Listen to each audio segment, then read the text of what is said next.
In a significant development for the world of sports betting in Ontario, the Alcohol and Gaming Commission of Ontario has recently announced new restrictions on the use of athletes and celebrities in the advertising and marketing of internet gaming.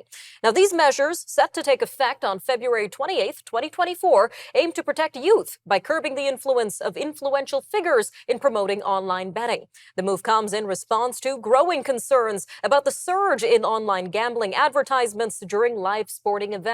It follows consultations with various stakeholders, including public and mental health organizations, gambling experts, and the public. Well, joining us now to delve deeper into the implications and motivations behind this new ban is Brendan Caldwell, Director of Caldwell Securities Limited. Brendan, welcome back to Forum Daily.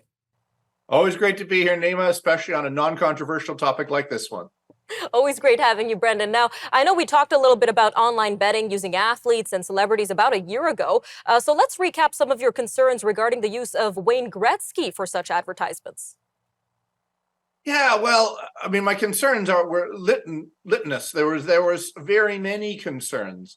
The Gretzky family had a bit of a run-in the States around illegal gambling, and it all sort of went away, as these things do.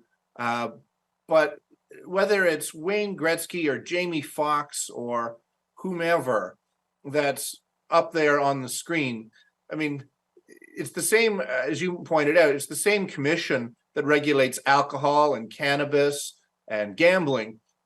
And who would be surprised that the heroes for the younger generation, like Connor McDavid, like Austin Matthews, or for my generation, Wayne Gretzky, but we're talking about the kids here, would be influenced by their heroes getting up and saying, you gotta do this. I mean, it's been 50 years, something like that, since celebrities were allowed to endorse cigarettes.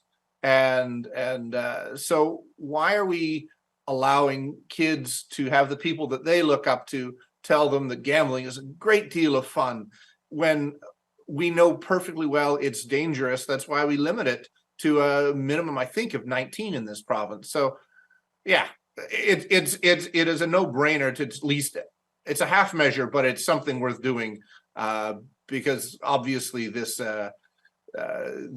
explosion in sports gambling is having a major effect on people, not just in this province, but everywhere.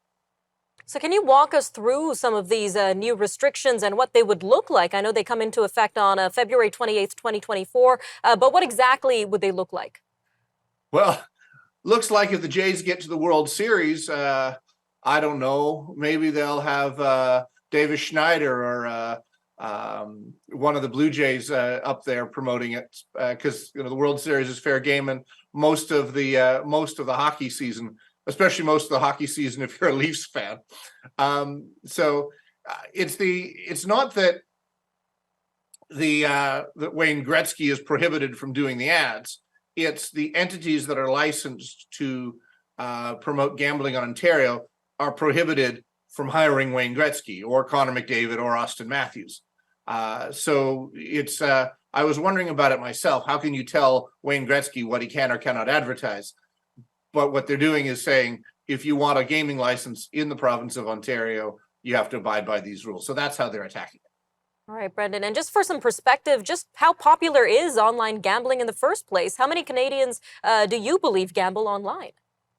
I don't know, because it's not a rabbit hole I've gone down. I'm in the investment business. People think what we do is a casino. Anyway, it's not, because the difference is with the stock market, at least the odds are, to borrow from the Hunger Games, in your favor.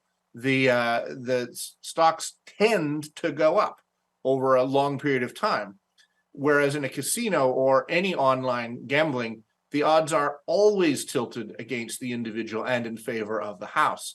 So I don't know. The numbers are, I think, north of 50% of people in this province do some sort of gambling. It might be $10 a week in a office pool Lotto Max, but for others, and for some minority, maybe it's 2%, maybe it's 1%, maybe it's 5%, but even 2% of the adults in this province having a serious gambling problem can cause a massive amount of damage gambling as an addiction is one of the scariest, deadliest, and fastest acting. It takes, normally speaking, years for alcohol to really take its toll in a family and a person and their health.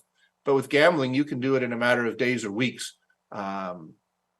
So I am good that I'm pleased that I think it's good that the Ontario government is doing something, but I think the proliferation of online gambling and sports gambling is going to continue to be a problem, and there will be further repercussions from it. So sorry, Wayne, I guess you have to just go back to selling wine.